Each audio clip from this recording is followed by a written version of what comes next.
সবাই কেমন আছেন? যে আমাকে উল্টা প্রশ্ন করলেন। আল্লাহ তাআলা আমাকে তো আপনার সাথে আপনার মতোই করে রেখেছেন, বলি আলহামদুলিল্লাহ। আমার আগে আমার পূর্বে যিনি কথা বলেছেন উনিও আমিন, আমিও আমিন। আমি শুধু আমিন, উনি হচ্ছেন রূহুল আমিন। খুব সুন্দর কথা বলেছেন, তেজোদ্দীপ্ত, দলিল আদিল্লা যুক্তিতে ভরা, অত্যন্ত গঠনমূলক তিনি কথা বলেছেন। আমি শেষ ক্লাসে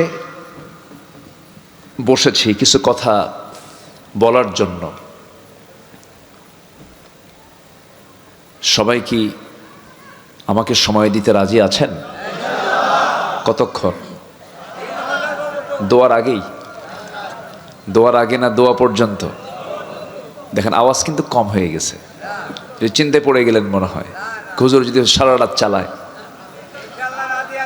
সবাই থাকতে রাজি আছেন তো ইনশাআল্লাহ?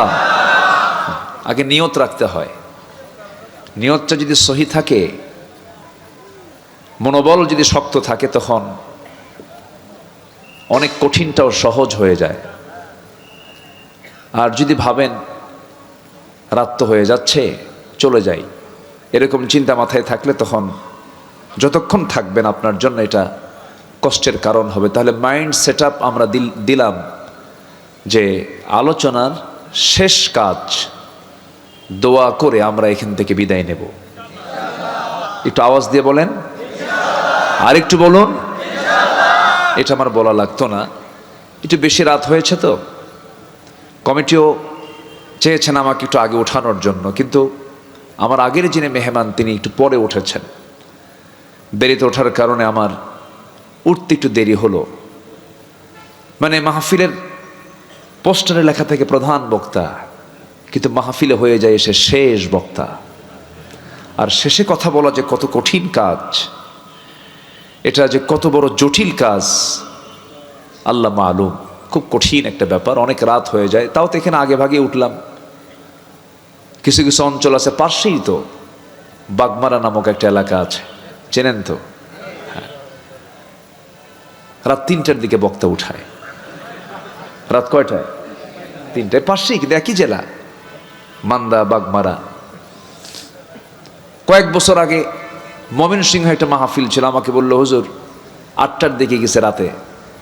ভাবলাম দেরি যেন হয়ে গেল। বললো হুজুর খাওয়া দাওয়া করেন, বালিশ কম্বল দিলাম, ঘুমান। তো বললাম ঘুমাবো, আলোচনা হবে কখন? হুজুর গতবারের প্রধান মেহমান যে সময় উঠছে তার 1 ঘন্টা আগে আপনি উঠবেন। আমাকে তারা ডাক দিল মাত্র রাত 3টায়। রাত 3টায়। তো বললাম আলোচনা কি করবো? হুজুর আলোচনা করার দরকার নেই, শুধু আওয়াজ করবেন, ওয়াজ দরকার না, আওয়াজ। এরকম সংস্কৃতি আমার দেশে চালু আছে।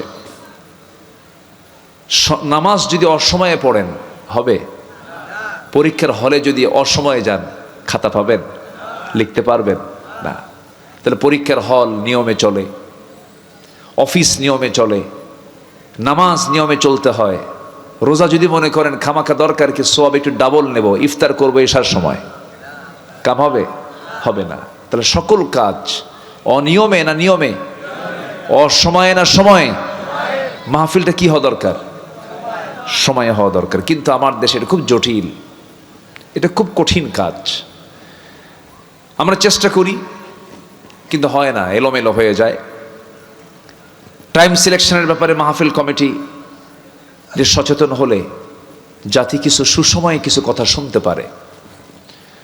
আরেকটি বিষয় আমার খুব ভালো লেগেছে, ভাইজান বলেছেন জনসভা আর তাফসীর মাহফিলের মধ্যে কিছু পার্থক্য আছে। আছে কিনা বলেন? আছে। জনসভার মেজাজ হবে একরকম, তাফসীর মাহফিলের মেজাজ হবে ভিন্ন রকম। এখানে কান্না থাকবে, এখানে আলোচনার গভীরতা থাকবে, এখানে নফসের উপর আলোচনা হবে, এখানে ইমানের গভীরতা নিয়ে কথা হবে। কিন্তু আজকের ম্যাক্সিমাম মাহফিলগুলোতে কিছু আলোচক আমরা লক্ষ্য করি এমন হাসায় শ্রোতার পেটের চামড়া ব্যথা হয়ে যায়। আসতে কোন কেন? আছে না নাই? আছে না। আলোচনার মাঝে থাকতে হবে সবচাইতে বেশি কার কালাম? বলেন, কার কালাম থাকতে হবে? আল্লাহর কালাম। এই কথাগুলো আমি এই জন্য বললাম যেন প্রযুক্তির মধ্য দিয়ে, মিডিয়ার মধ্য দিয়ে, অনলাইনের মধ্য দিয়ে যেন এই কথাগুলো এদেশের কমিটিদের কানে যায়, মাহফিল কমিটিদের যেন একটা পরামর্শের মতো যেন কাজ হয়, এবং আলোচনার সৌন্দর্য সৃষ্টি করার জন্য যেন এমন কথাগুলো যেন সবার কানে কানে পৌঁছে যায়। আমি এই জন্যই শুরুতেই এই দুটো পয়েন্ট আমি একটু কথা বলে নিলাম। তাহলে আমরা থাকছি কতক্ষণ? যতক্ষণ কি না হবে, কি না হবে বলেন, দোয়া না হবে। আল্লাহ কবুল করুন, জোরে বলি আমিন। সবাই মাইন্ড সেট আপ দিয়েছেন তো ইনশাআল্লাহ? আসুন আমরা এখন আলোচনার দিকে যাই। মাগরিবের পরে উঠলে এই কথা বলা লাগতো না।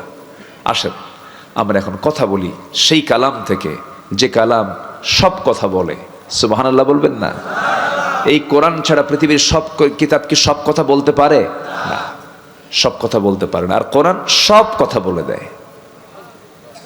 শত শত আয়াত আছে শুধু ফিজিক্স কেমিস্ট্রির উপরে, সায়েন্সের উপরে। কত তথ্য যে আল্লাহ পাকের মধ্যে রেখেছেন। আল্লাহু আকবার। আল্লাহ রাব্বুল আলামিন বলেন, قل لو كان البحر مدادا لكلمات ربي لنفد البحر قبل أن تنفد كلمات ربي ولو جئنا بمثله مددا। আল্লাহর কালামের ব্যাখ্যা, এত বড় ব্যাখ্যা, যদি গোটা পৃথিবীর সমস্ত 7 সমুদ্র যদি কলকালি হয়ে যায়, গোটা বৃক্ষরাজি যদি কলম হয়ে যায়, পানিরূপী কলম, পানিরূপী কালি দিয়া, কলম দিয়া লিখতে লিখতে 7 সমুদ্রের পানিরূপী কালিগুলো লিখে লিখে শেষ হয়ে যাবে, কলম ভোত্রা হয়ে যাবে, পানি নিঃশেষ হয়ে যাবে। কিন্তু আল্লাহর কালামের ব্যাখ্যা লেখা, আমার রবের কালিমার ব্যাখ্যা লেখা কোনোদিন শেষ করা যাবে না। জোরে বলি সুবহানাল্লাহ। কোরআন হচ্ছে তলাহীন একটি সাগরের নাম, যার কোনো তলা নাই। সকল জ্ঞানের উৎস হচ্ছে সোর্স অফ হোল নলেজ। প্রত্যেকটা জ্ঞানের মূল জায়গা হলো, সেন্টার হচ্ছে কোরআন। সেই কালামে হাকিম থেকে যৎকিঞ্চিত কিছু কথা আমি বলতে চাচ্ছি। আল্লাহ যেন আমাকে সেই কথাগুলো বের করে দেন, যে কথাগুলো মুসলিম উম্মার জন্য এই মুহূর্তে খুবই প্রয়োজন। জোরে বলি আল্লাহুম্মা আমিন। আপনাকে শয়তানের ওয়াসওয়াসা থেকে কেউ বাঁচাতে পারবে না যদি আপনার ভিতরে এলেম না থাকে। কেউ বাঁচাতে পারবে না। ঈমান মজবুত থাকবে ঈমানের জ্ঞান থাকলে। আপনার মুসলমানিত্ব টিকে থাকবে ইসলাম জানা থাকলে। ইসলাম যদি জানা না থাকে, আপনার ঈমানের জ্ঞান যদি না জানা থাকে, তাহলে আপনার ঈমান যখন তখন শয়তান ছোঁ মেরে নিয়ে চলে যাবে। আপনি নিজে টেরও পাবেন না কখন শয়তান নিয়ে চলে গেছে। ইউসবিহু মুমিনান ওয়া ইউমসি কাফিরান। সকালবেলা মানুষ মুমিন থাকবে, বিকেলবেলা কাফের হয়ে যাবে আখিরি জামানায়। সম্মানিত ভাইয়েরা, আমরা কঠিন একটি সময় আমরা অতিক্রম করছি, যে সময় পৃথিবীর এমন কিছু দেশ আছে যে দেশে সমকামিতার আইন সংসদ আইন আকারে পাশ হয়। সমকামিতা, হোমোসেক্স, যেটা একটা কুকুর শুকুর সিগালের মধ্যেও নাই, সেই সমকামিতার আইন আমেরিকার মতো দেশে, অনেক ইউরোপের দেশে এটাকে তারা জায়েজ মনে করে। নাউজুবিল্লাহ বলা যাবে না? জোরে বলুন নাউজুবিল্লাহ। মানুষ প্রযুক্তিতে উৎকর্ষ সাধন করলেও, মানুষের প্রযুক্তিতে উৎকর্ষ সাধন হলেও, জ্ঞান বিজ্ঞানের গভীরতায় মানুষ গেলেও, জ্ঞানের গভীরতা, জ্ঞানের লেভেল অনেক দূর পর্যন্ত পৌঁছে গেলেও, চরিত্র সীমা, চারিত্রিক যে সীমাটা ঊর্ধ্বমুখী না নিম্নমুখী? নিম্নমুখী। চরিত্র নেই বললেই চলে, নাই চরিত্র। কোথায় চরিত্র আপনি পাবেন? আমরা যে অঙ্গনকে পবিত্র অঙ্গন বলি, ইউনিভার্সিটির দিকে আপনি তাকান, ডাকসু বলেন, রাকসু বলেন, জাকসু বলেন, এই যে ঢাবি রাবি ইলেকশনগুলো হয়ে গেল, আলহামদুলিল্লাহ একটা ডানপন্থীদের বিজয় হয়েছে। কিন্তু ঢাবি জাবি চবি রাবি এই সমস্ত ইউনিভার্সিটির ক্যাম্পাস কি আমরা পবিত্র করতে পেরেছি?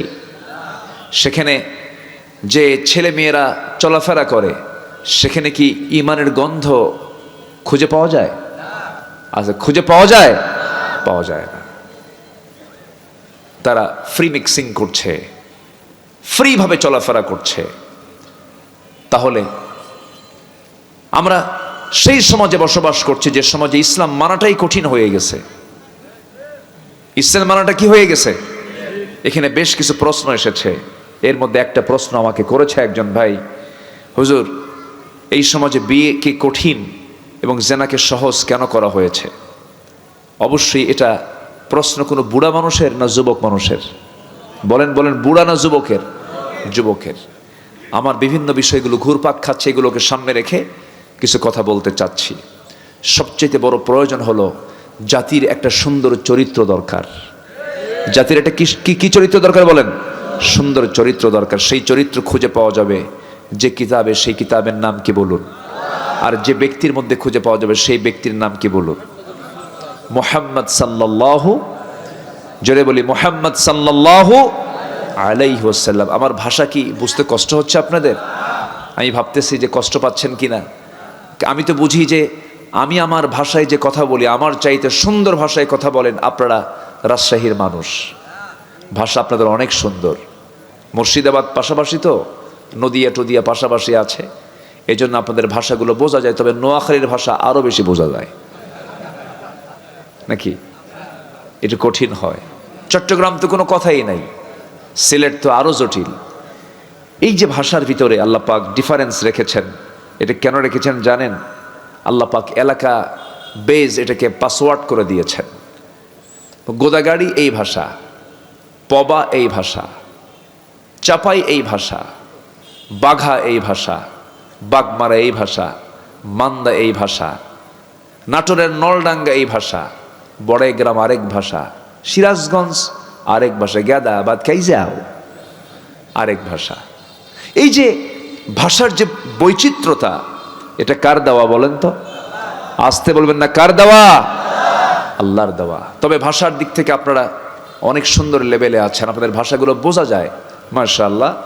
তো একটু আমরা মনোযোগ দিয়ে কথাগুলো শুনি, তাহলে জাতির এখন এই মুহূর্তে দরকার সবচেয়ে বড় দিক, সেটা হলো একটা উন্নত চরিত্র দরকার। কি চরিত্র দরকার বলেন তো? উন্নত চরিত্র। এই জাতি কি মিথ্যা কথা বলে? এই জাতি কি মিথ্যা কথা বলে? আচ্ছা বলেন তো, কোন শ্রেণীর মানুষগুলো কারা, কোন গ্রুপের মানুষগুলো সবচেয়ে বেশি মিথ্যা কথা বলে আমার দেশে বলুন তো? হ্যাঁ আচ্ছা, হ্যাঁ বলেন, আবার বলেন। রাজনীতি যারা করে, এই কথা বললেন আপনারা, অর্থাৎ মানে নেতাদের কথা বলতেছেন মনে হয় নাকি? আমি কিন্তু বলি নাই ভাই, আপনারাই বললেন। যদি কেউ থাকেন, কেউ মাইন্ডে নেবেন না। তাহলে আমি কিন্তু বলেছি কোন শ্রেণী বেশি মিথ্যা কথা বলে। আপনারা কিন্তু শিক্ষকের নাম নেননি, আপনারা ইমামের নাম নেননি, ব্যবসায়ীর নাম নেননি, বিভিন্ন পেশার লোক আছে তাদের কোনো নাম নেননি। এক চোটে নিয়েছেন নেতাদের নাম, রাজনীতিবিদের নাম, ঠিক কিনা বলেন?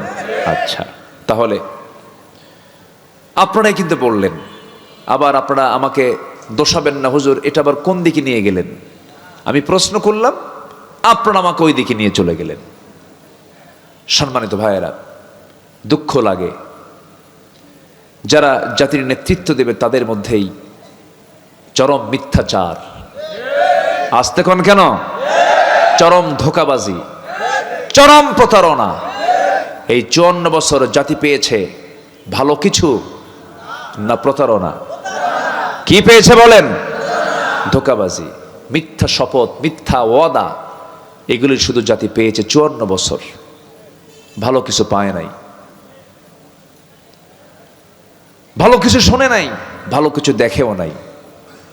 এই দেশকে কৃষক পিছিয়ে দেয়নি, শ্রম দিয়ে দেশকে আগিয়ে দিয়েছেন কৃষক, অশিক্ষিত মানুষ। শ্রমিক শ্রম দিয়ে সীমিত বেতনে দেশকে আগিয়ে দিয়েছেন, অর্থনীতিকে সমৃদ্ধ করেছেন। প্রবাসী অশিক্ষিত প্রবাস জীবন থেকে রেমিটেন্স পাঠিয়ে দেশকে আগিয়ে নিয়েছেন। সবাই অশিক্ষিত লোকগুলো দেশকে এগিয়ে নিল, আর দেশকে এই অধপতনে এই পর্যায়ে নিয়ে আসলো কারা?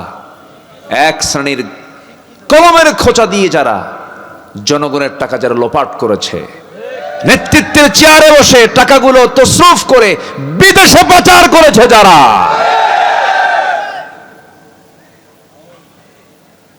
রাগ করলেন? কি রাগ করলেও কিচ্ছু করার নাই, বাস্তব কথা। সম্মানিত ভাইয়েরা, তাহলে জাতির সুন্দর চরিত্র গড়ার জন্য আগে দরকার উন্নত চরিত্র। জাতির সুন্দর চরিত্র গড়ার জন্য 1 নম্বর যে গুণটা দরকার সেটা হলো সত্য কথা বলা। কি বলেন তো? সত্য কথা বলা। এক জায়গায় না সব জায়গায়? এক জায়গায় না সব জায়গায়? সব জায়গায়। কোরআনের আলোকে উন্নত চরিত্র গঠনের জন্য 15টা চারিত্রিক গুণ আমি আজকে একটা একটা করে বলতে চাই। এর মধ্যে 1 নম্বর হলো সততা, সত্যবাদিতা। জীবনের সকল জায়গায় বান্দাকে বলতে হবে।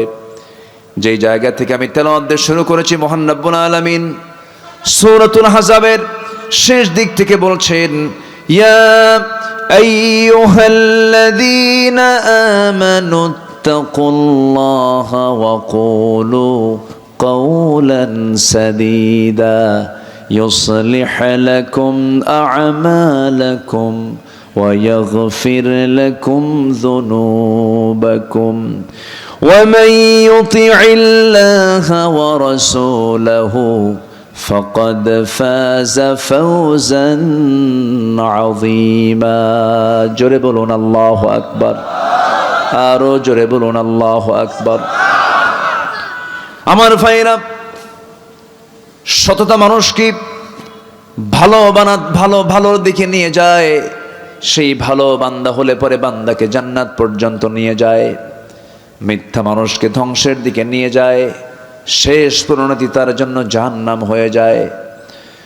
এই পৃথিবীতে একজন মহামানব, যার ব্যক্তিগত জীবন, সামাজিক জীবন, পারিবারিক জীবন, রাজনৈতিক জীবন, সব জীবন তিনি পরিচালনা করেছেন, কিন্তু কোনোদিন তার মুখ থেকে অযাচিত একটা বাজে কথা, অতিরঞ্জিত কোনো শব্দ চয়ন, একটা মিথ্যা কথাও বের হয় নাই। সেই মহান ব্যক্তির নাম কি বলুন? মুহাম্মদ সাল্লাল্লাহু আলাইহি ওয়াসাল্লাম। আমি কি দোয়া করে দেব? তো এই যে 2-1 করে চলে যায়, হ্যাঁ, এটা কেন? এটা বসেন না। এটা আমি মনে করি শৃঙ্খলা ভঙ্গ। এটা একটু বসেন। এই চুপচাপ একটু বসেন। এটা তো আপনি জানেন এই জায়গাটার গুরুত্ব কতটুকু? এতই গুরুত্ব যে গুনাহ মাফ হতে থাকে। তাহলে আপনি এর চাইতে বড় আপনার কল্যাণ বয়ে আনবে এমন কোন জায়গা আপনি কোথায় পাবেন? একটু মেহেরবানি করে, একটু সবর ধরে আমার কথাগুলো একটু শোনার চেষ্টা করুন। 1 নম্বর কেবল বলেছি সততা, সত্যবাদিতা।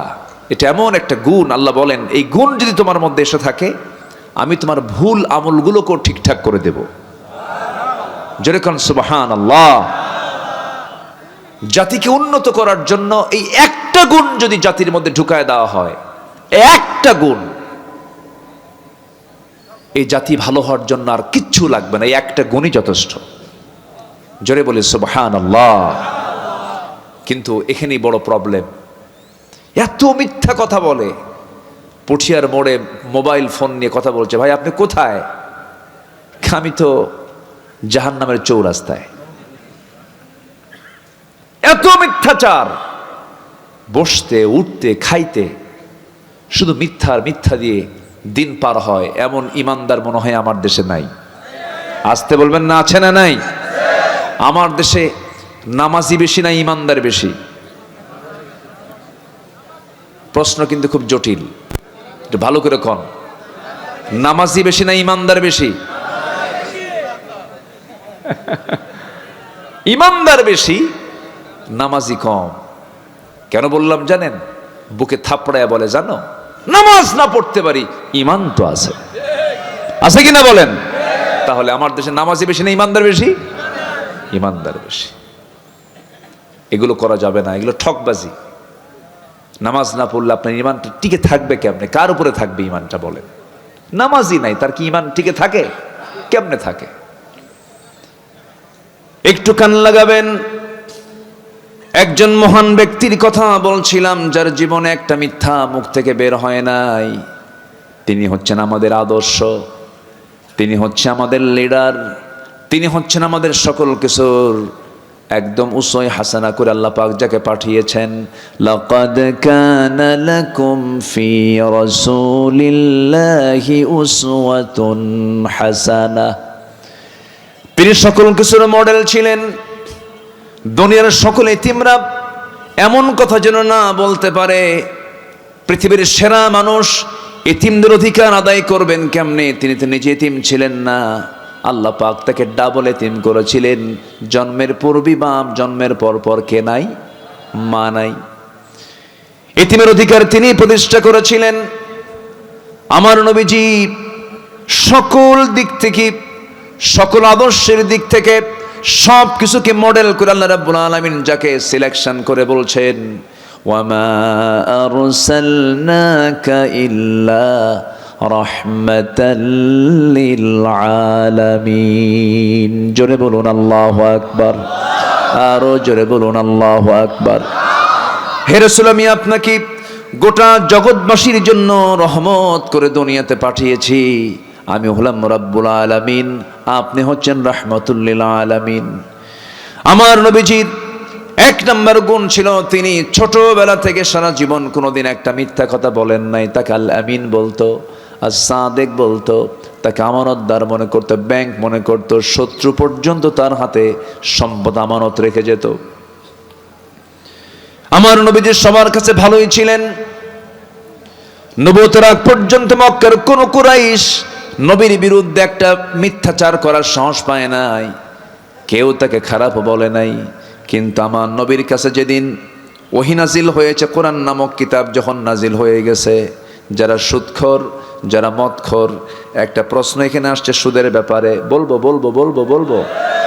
যদি কেউ এই সময় ওঠেন ভাববো ওটাই সুদ খায়। বসেন।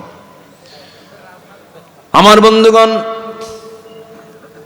আমার নবীজি নবুয়তের আগ পর্যন্ত সবার কাছে ভালো ছিলেন, কেউ তাকে খারাপ বলে নাই। কিন্তু আমার রাসূলকে যখন আল্লাহ পাক নবুয়ত দান করলেন, কোরআন নামক কিতাব যখন নবীর কাছে চলে এলো, আলো যখন আসে অন্ধকার থাকে না, পালায়, অন্ধকার পালায়। কোরআনের মতো নূর যখন চলে এলো নবীর হাতে, অন্ধকারগুলো তখন একটু খেপতে লাগলো। আবু জেল বলল, মদ বন্ধ হবে মানবো না, জেনা বন্ধ হবে মানবো না, সুদ বন্ধ হবে মানবো না। এই তিনটা জিনিস আমার দেশে নাই। আসতে বলবেন না, আছে না নাই? তাহলে এখন বলুন, এটা কি মুসলিম সমাজ না জাহেল সমাজ?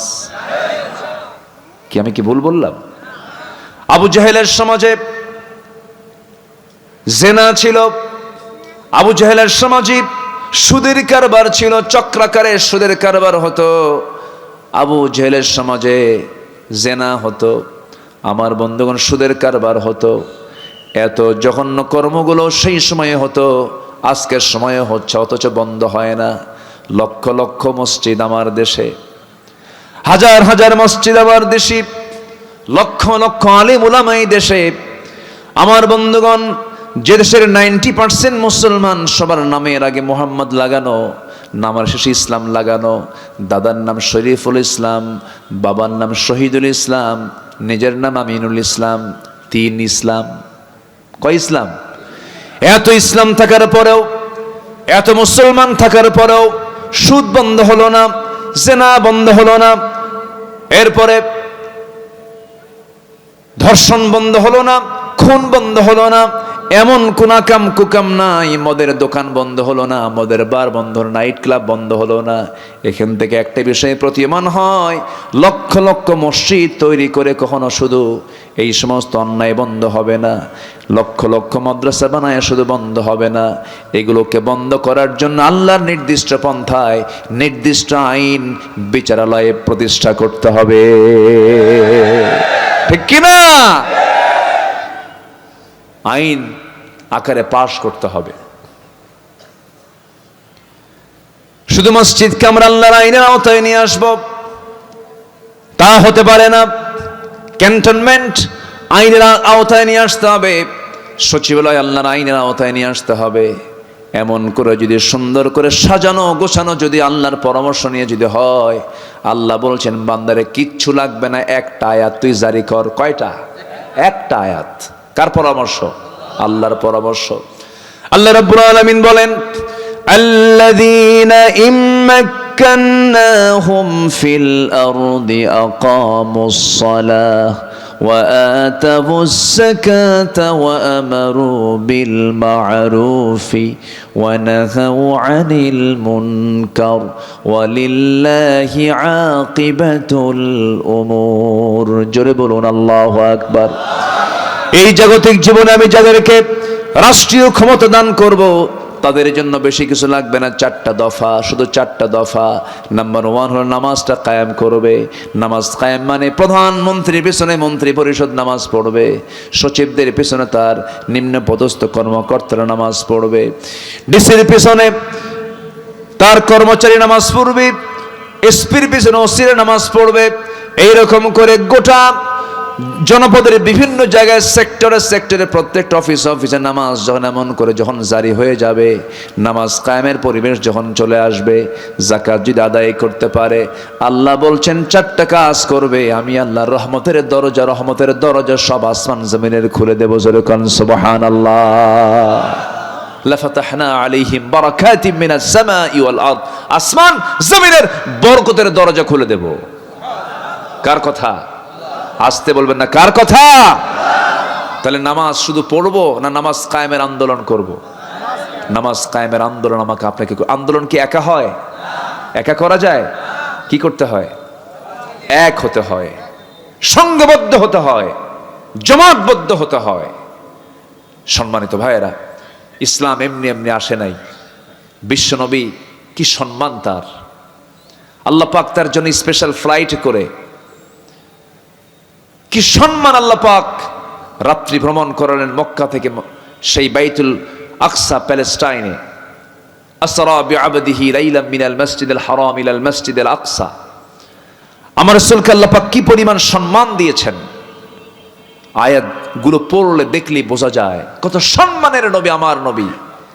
যে রাসূল দিনের আলোতে সূর্যের নিচে হাঁটলে প্রখর রোদে যদি রাসূলের কষ্ট হতো, আল্লাহ পাক একখণ্ড মেঘ সূর্যের নিচে দিয়ে রাখতেন। নবীজির শরীরের ঘামটা পর্যন্ত সুঘ্রাণ ছিল, ঘামগুলো নিয়ে সাহাবীরা কৌটার মধ্যে রেখে আতর হিসেবে ব্যবহার করতেন। এত সম্মান আল্লাহ পাক যাকে দান করেছেন, যার মর্যাদা এক কথা আল্লাহর পরে, সেই রাসূল কি তার নিজের বাপ দাদার ভিটায় থাকতে পেরেছিলেন? আজ থেকে থাকতে পেরেছিলেন? কোথায় গেছেন বলেন? কোথায় গেছেন বলেন? মদিনা। মদিনায় চলে গেছেন। কেন গেছেন? কি জন্য গেছেন? একটু প্রশ্ন করলে উত্তর খুঁজে পাওয়া যাবে কিনা বলেন? একটু খুঁজে বের করি। তিনি কেন মক্কা থেকে মদিনা ছাড়লেন? কেন যেতে বাধ্য হলেন? এর কারণটা কি? আমার নবীর সম্মান কত, অথচ সেই নবীর কোমর কুঁজো হয়ে গেছে, দুটো দাঁত ভেঙে ফেলা হয়েছে, গোটা শরীর থেকে রক্ত ঝরে ঝরে পায়ের তলার সাথে জুতার তলার জমাট বেঁধে গেছে। কেন? কি জন্য? কি কারণে? আমার বন্ধুগণ, এক লাইনে জবাব, লম্বা ইতিহাসের দিকে টানার সময় আজকে পাবো না। এক কথায় জবাব, সেটা হলো আমার রাসূলকে আল্লাহ রাব্বুল আলামিন যে অর্ডার দিয়ে দুনিয়াতে পাঠিয়েছেন, যারা পারেন ঠোঁট মিলিয়ে বলুন, হুয়াল্লাযী আরসালা رسوله بالهدى ودين الحق ليظهره على الدين كله وكفى بالله شهيدا জোরে বলুন আল্লাহু আকবার। সকল দলের উপরে সকল দিনের উপরে আল্লাহর দিনকে বিজয়ী করার জন্য আল্লাহ রাব্বুল আলামিন তাকে দুনিয়াতে পাঠিয়েছিলেন। বদর পাড়ে দিয়েছেন, উহুদ পাড়ে দিয়েছেন, খন্দক পাড়ে দিয়েছেন। নবী তার নিজের জীবদ্দশায় তিনি ৮৬টি যুদ্ধ পরিচালনা করেছেন। আমার নবীজি নিজেই তিনি সদা অনেক যুদ্ধের তিনি নেতৃত্ব পর্যন্ত দিয়েছেন। আমার বন্ধুগণ, সেই নবীজিকে আল্লাহ রাব্বুল আলামিন যদি তার আসন থেকে এত বড় পরীক্ষার মধ্যে ফেলতে পারেন, রাসূল যখন মারা যান কোমর সোজা করে দাঁড়াতে পারছিলেন না। আম্মা জান আয়েশা সিদ্দিকা বলছেন, ইয়া রাসূলুল্লাহ, কোমর তো সোজা করতে পারছেন না। রাসূল বলছেন, আয়েশা রে, কোমর সোজা করব কেমনে? খন্দকের পরীক্ষা খনন করতে করতে আমার কোমরটা কুঁজো হয়ে গেছে। আমার বন্ধুগণ, আমার নবী উহুদের যুদ্ধের পরের দিন থেকে মৃত্যুর দিন পর্যন্ত সামনের দুটো দাঁত ভাঙ্গা ছিল। ভাঙ্গা মুখেই তিনি কথা বলেছেন, ভাঙ্গা দাঁতে কথা বলেছেন। কতটা স্লিপ হয়ে গেছে, আমার নবীদের চেহারার সৌন্দর্য পর্যন্ত নষ্ট হয়ে গিয়েছে। এত কষ্ট করে যে নবীজি দিন কায়েমের সংগ্রাম করে দিনকে বিজয়ের চূড়ান্ত লেভেলে পৌঁছায় দিলেন, আমার বন্ধুগণ সেই দিনকে আমার ইমান মজবুত, আমার ইমান কতটুকু মজবুত আল্লাহ পাক এটাকে চেক আপ করার জন্য আল্লাহ রাব্বুল আলামিন বান্দাকে বলছেন, বান্দা ইমান চেকআপের জায়গা শুধু মসজিদ নয়, ইমান চেকআপের জায়গা হলো বাস্তব ময়দান। ঠিক কিনা? আবু জেহেলরা দেশ চালাবে, আবু জেহেলের নাতিপুতিরা দেশ চালাবে, আলেম ওলামারা নামাজি মানুষ তাদের অনুগত হয়ে তাদের নাগরিক হয়ে থাকবে। এটা হতে দেওয়া যাবে না। আইয়ুবের শাসন দেখেছি, মুজিবের ভাষণ শুনেছি, জিয়ার খাল কাটা দেখেছি, আর আমাদের চাচার তাল বেতাল দেখেছি, আর বাকি সময় দেখেছি হলো হরতাল আর হরতাল। সব দেখা শেষ। আগামীর দেশ আমরা আগামীর দেশ বাংলাদেশকে দেখতে চাই কোরআনের বাংলাদেশ। কারা কারা চান দুহাত উঁচু করে দেখান মুসলমান।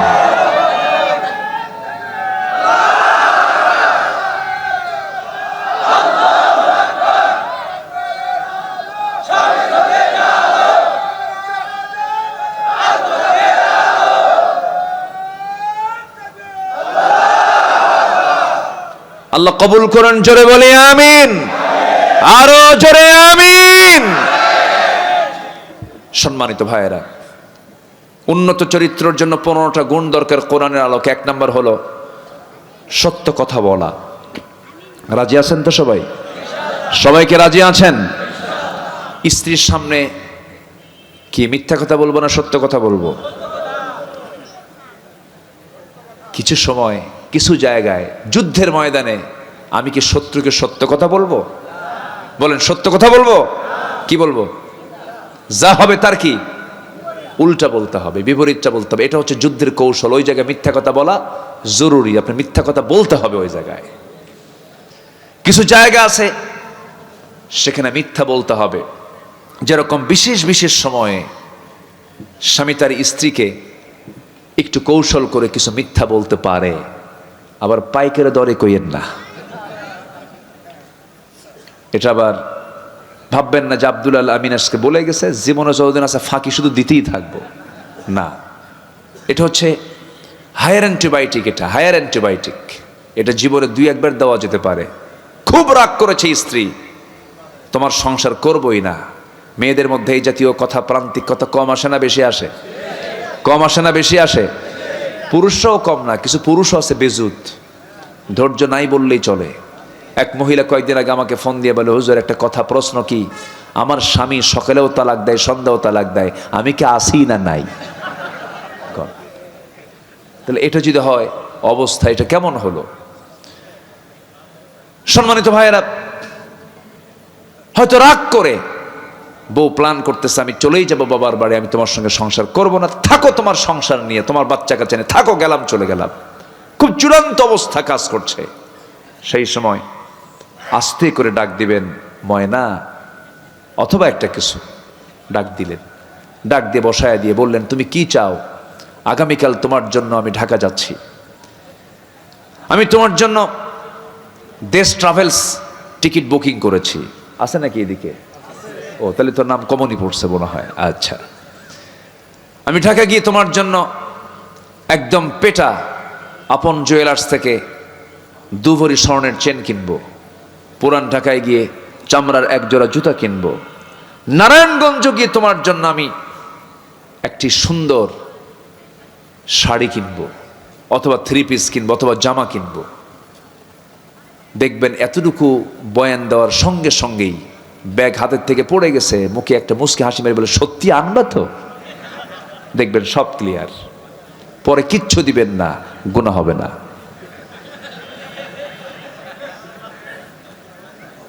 তবে এই কথাটা বললাম যে এটা হচ্ছে প্রান্তিক কথা, এটা হচ্ছে চূড়ান্ত লেভেলে। যদি ঘন ঘন দেন, রুগী কিন্তু বাঁচবে না, রুগী কিন্তু মরে যাবে। মানে কথার ব্যাপারে কথা বলছি তো, এই জন্য কোন কোন জায়গায় বলা যায় এটাও একটু বলে নিলাম।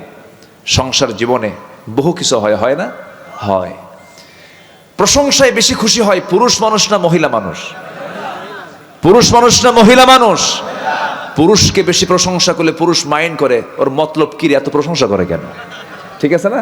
ওর মতলবটা কি? পুরুষ মানুষ কিন্তু বেশি প্রশংসা পেলে ও সন্দেহ করে, ওর মতলব কি দেখ। কিন্তু নারীর যদি প্রশংসা করা হয়, দেখবেন যে ও ফুলতে ফুলতে আকাশে উঠে গেছে। তাই তো, আমি তো তাই তো। এটাই চলেছে 16 বছর। মমতাজ গান গায় আর আমাদের নেত্রী মুস্কি মুস্কি হাসি মারে, ঠিক কিনা? শুধু তেল মারা রাজনীতি দেখেছি আমরা ওই সমস্ত নোংরা দৃশ্য দেখতে চাই না।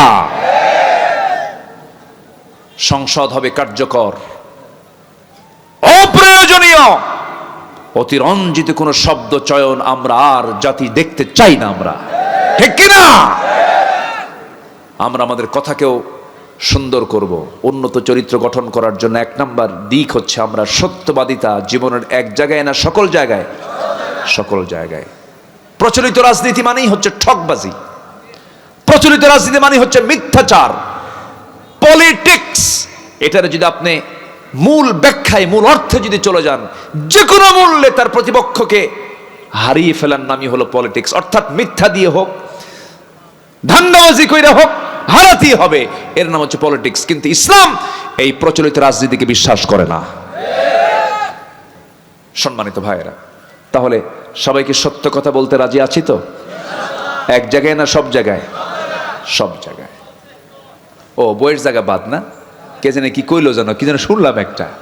আচ্ছা, না, ওটাও বলা যাবে না, ওটা বিশেষ বিশেষ, মাঝে মাঝেও না। মাঝে মাঝে কে করবে? মাঝে মাঝে না, খুব রেয়ার হতে পারে, হয়তো সংসার ভেঙ্গে যাচ্ছে অথবা এরকম কিছু হচ্ছে, সেই ক্ষেত্রে হতে পারে। আপনারা কি রাগ করতেছেন নাকি আপনারা ভাই? আচ্ছা, আমার বন্ধুগণ,